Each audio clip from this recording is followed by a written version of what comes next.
You sense it long before you ever pull up your bank balance. The rent creeping higher, the electric bill that used to be irritating but now sends a shot of fear through your chest. That grocery run that somehow costs more every single time you go. Right now, millions of Americans wake up, get ready, fight through traffic, clock in, and still end their day with the same quiet, painful thought: why does it feel like I'm falling behind even when I'm doing everything right? These aren't dramatic articles. These aren't exaggerated sob stories. These are real human beings. A young woman who deposits money into her savings every payday, only to drag it right back out for gas, food, and the week's survival. A man working nearly every day of the week, driving hours just to get to a job, finally admitting he can't even afford the one small thing that brings him joy. Families staring at power bills hitting $600, wondering if they made some kind of mistake. But the truth, they didn't do anything wrong. Because if you've ever typed cost of living in America 2025 into Google, you already know something is deeply broken. Wages aren't rising fast enough. Essentials cost more than ever. And the space between just surviving and actually living has never felt so impossibly wide. This isn't just a video about statistics. This is about the reality buried behind those numbers, about understanding why everything feels expensive, how we ended up here, and what it means for the everyday American who feels like they're running just to stay standing. Stay with this story until the end, because understanding the system is the first step toward not getting crushed by it. The first thing you hear when you listen to young Americans today isn't laziness. It's not entitlement. It's exhaustion. Not the kind that fades after sleep, but the kind that settles in your bones. One clip that went viral says it all. A young woman responds to older commenters telling her to just work hard like they did. Her reply: "It's not the same. You broke this country."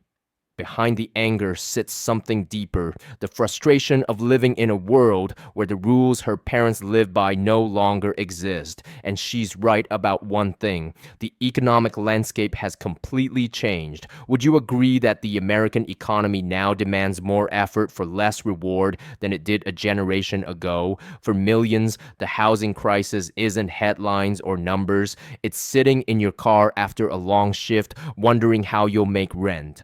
A woman in Florida explains it perfectly: $1,300 rent, a $650 car payment, $300 insurance, then groceries, utilities, and everything else stacked on top. Her voice breaks as she says, "I either eat or I pay my bills."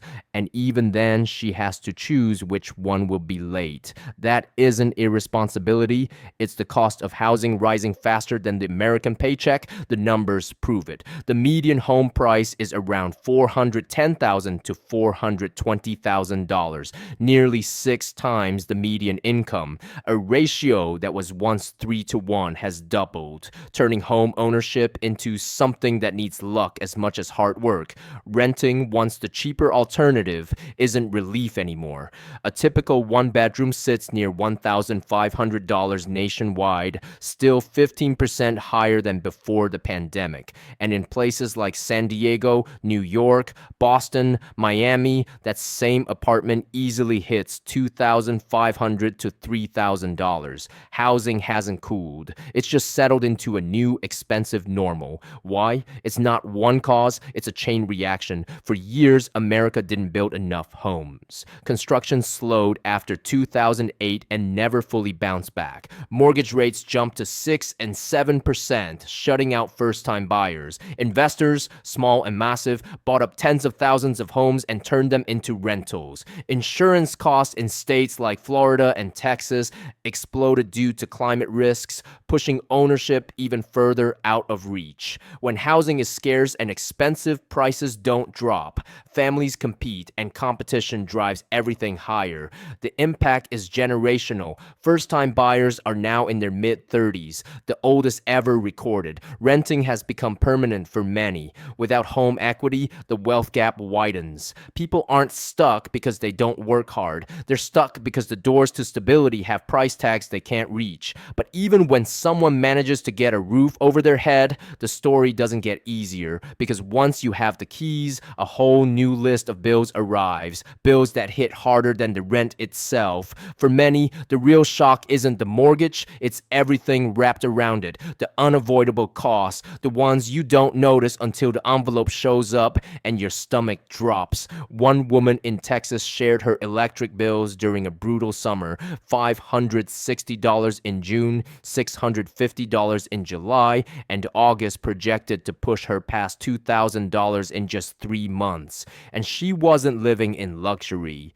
She wasn't wasting power, and she wasn't living big. She was cutting every cost she could, cooking at home, skipping extras, and still, it wasn't enough. Her bill may be extreme, but the trend is national. On paper, the average electric bill is around $150. In reality, long heat waves, old grids, and nonstop AC push many people to 400, even 600 during peak months.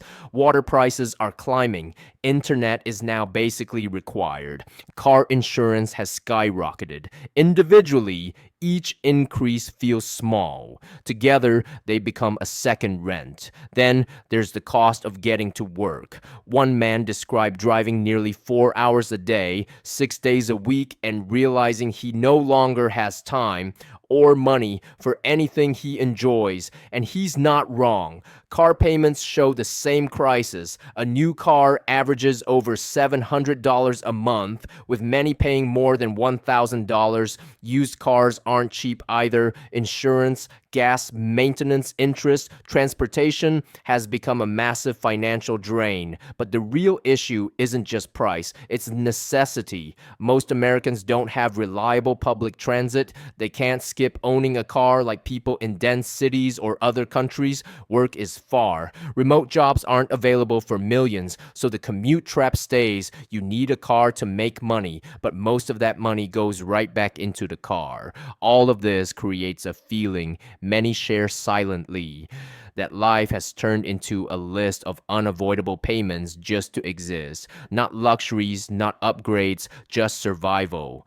And when even survival costs stretch the budget, people turn to the one expense they can't cut: food. The grocery store is where the crisis hits everyone. You can delay rent, skip repairs, drop vacations, cancel subscriptions, but you can't stop eating. That's why so many feel out of control inside Walmart, Aldi, Costco, and local markets. A young woman explained it perfectly. She tries to save a little each paycheck. She promises herself she won't touch it, and 2 days later, she withdraws it again. Not for luxuries, but for food, for gas, for basic survival. Every time I put money in savings, she says, I end up needing it for something essential.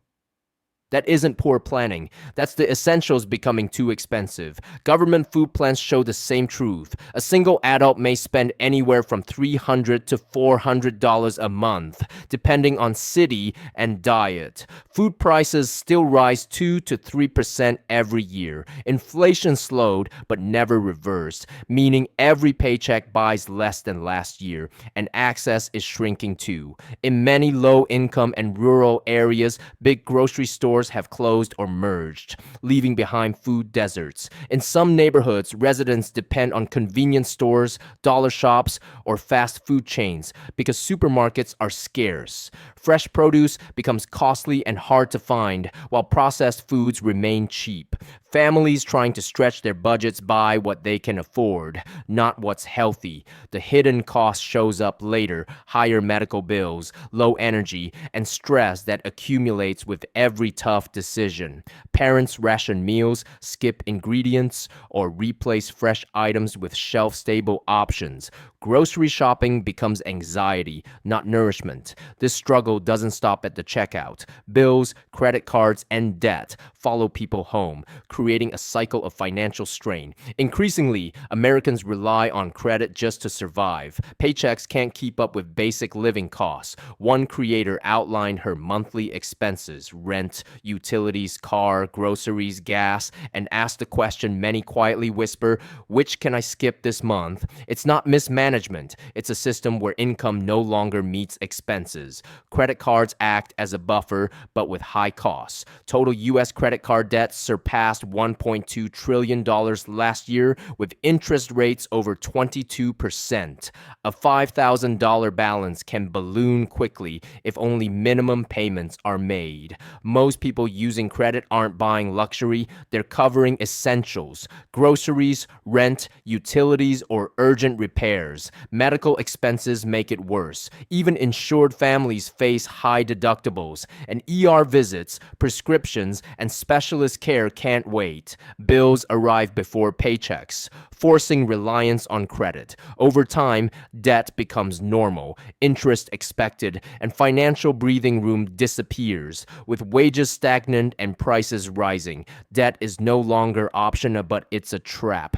Every month, that balance grows, tightening the financial squeeze millions already feel. The stress isn't just numbers, it's emotional. People try their hardest, budgeting, cutting costs, staying responsible, yet still, they rely on borrowed money. Each swipe deepens the feeling of falling behind. If basic life essentials require financing, what happens to stability, confidence, or long-term dreams? The toll shows up in mental well-being. Conversations about rising costs quickly turn into admissions of exhaustion.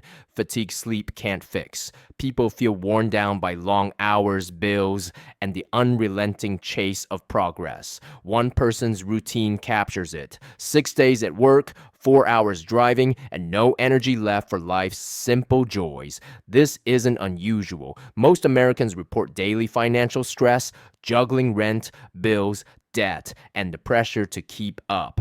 Even careful budgeting can't stop the ground from shifting beneath them. This isn't failure, it's living in an economy where the cost of stability outpaces income. Financial stress affects relationships, family dynamics, and future planning. Parents worry about providing. Young adults fear home ownership. Workers wonder if they'll ever catch up. The path to the American dream narrows. The old promise: work hard, make smart choices, life improves, feels fragile. Home ownership delayed, saving slow, economic mobility stalling. Yet hope remains. Americans still seek more than survival: time with family, breathing space, planning for the future, stability, not perfection. Understanding these pressures isn't resignation, it's seeing the barriers millions face. So, what resonates most? Housing, food, debt, or the constant scramble just to stay level? Recognizing this reality gives clarity, and no one should face it alone. Oh, it's the bridge between what people work for and what they can afford.